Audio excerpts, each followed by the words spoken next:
Baik, assalamualaikum warahmatullahi wabarakatuh. Pada kesempatan kali ini kami dari kelas Teknik Elektronik Agroteknologi akan mempresentasikan hasil tugas besar kami, yaitu hidroponik tomat dengan NFT sistem. Next. Jadi untuk divisi mekanikal sendiri, di mana di sini sistemnya sudah berjalan dengan baik, di mana dari bak penampungan yang ada di bawah mengalir melalui pompa yang kemudian akan menyiram tomat yang berada pada tiga pot tanaman tersebut. Dan air dari tiga tanaman tersebut akan mengalir kembali ke bak penampungan, sehingga dari bak penampungan tersebut airnya akan digunakan berulang-ulang, dan nanti air tersebut juga akan dicampur dengan nutrisi, sehingga dengan cara ini air dan nutrisi menjadi lebih hemat. Mungkin selanjutnya akan dilanjutkan oleh rekan saya.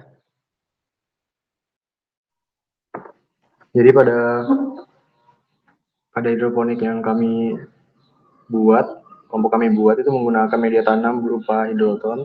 Di sini sesuai dengan sifat dari hidroton yang mampu dimanfaatkan untuk hidroponik, dia akan mengalirkan air yang ke bawah. Jadi untuk tanamannya itu mendapatkan nutrisi dan air secukupnya. Jadi air dan nutrisi yang tersirkulasi dalam sistem itu bisa lebih efisien seperti itu.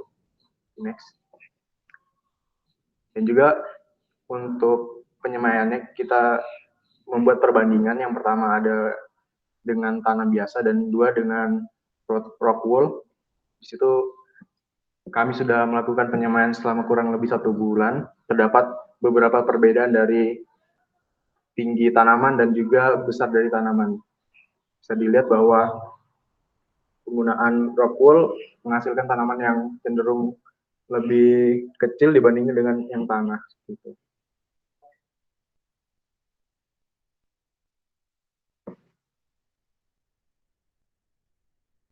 Baik, akan saya coba lanjutkan. Jadi untuk program dan elektrikal di sini kita bisa lihat satu buah LCD yang menjadi satu output yang jadi salah satu hal yang penting. Jadi di LCD sini ada 4 buah indikator. Yang pertama paling kiri atas ini ada jarak dari ultrasonik menuju dasar atau permukaan air. Kemudian sebelahnya 14 liter, artinya air dalam bak berada di kisaran 14 liter.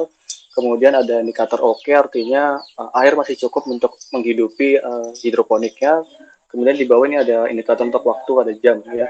Jadi untuk bagaimana cara mendapatkan volume berdasarkan jarak ini, kami mengurangi jarak dari ultrasonik menuju ke permukaan air, kemudian dikurangi dengan jarak dari permukaan dasar bak dengan tinggi dari air. Nanti didapatkan rumus volumenya. Jadi kalau dikalkulasikan didapatkan angka bila jarak itu lebih dari 15 cm dari ultrasonik ya, itu volume ada di angka 14 liter. Jika lebih dari 20 cm ada di volume 10 liter. Jika ada di 25 cm, volume air ada di 7 liter. Dan ketika jarak berada di lebih dari 30 cm, artinya volume air sudah hampir habis dan mendekati 0 liter, seperti itu.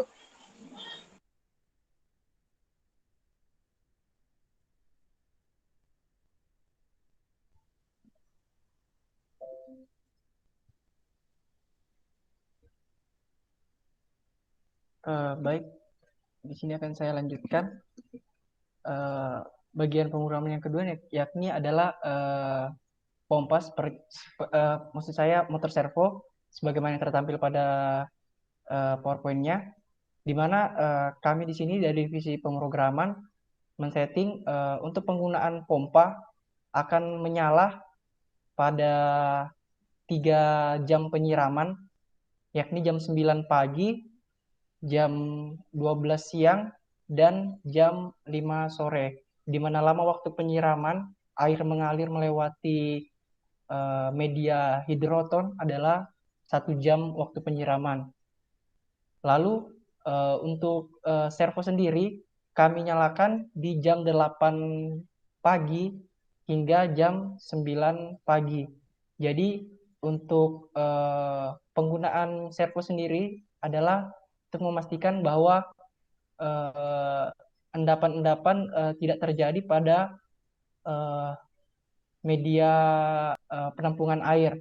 Mengapa dipilih jam 8 sampai jam 9? Karena untuk di pagi hari hingga sore sendiri air dialirkan secara terus-menerus oleh pompa melewati hidroton.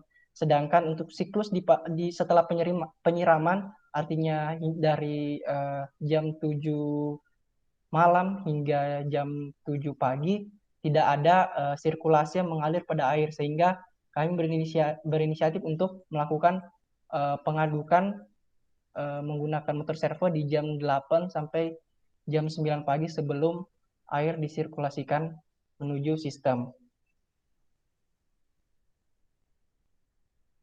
Lalu ini merupakan sensor ultrasonik, di mana sensor ultrasonik sendiri dipasangkan di pinggir bak penampungan air untuk memonitoring tinggi air.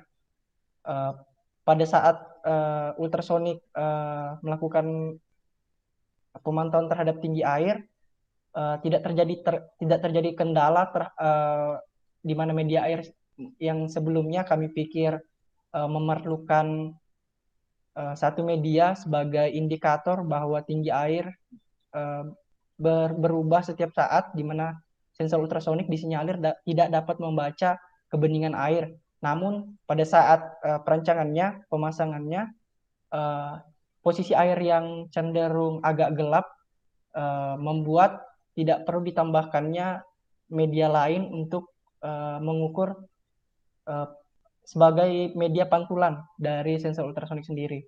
Jadi sensor ultrasoniknya dipasang di pinggir bak penampungan dengan penutup agar tidak terjadi short pada saat adanya percikan aliran air dari pipa, di mana pada saat pengerjaannya kami sempat terkendala satu buah sensor ultrasonik yang tershort sehingga tidak memunculkan ketinggian air. Baik, mungkin sekian progres pengerjaan tugas besar elektronika agroteknologi, di mana penjelasan lebih lanjut terkait simulasi sistem secara keseluruhan oleh Saudara Rashid Farhan pada video tutorial selanjutnya yang akan diupload di Google Drive. Terima kasih.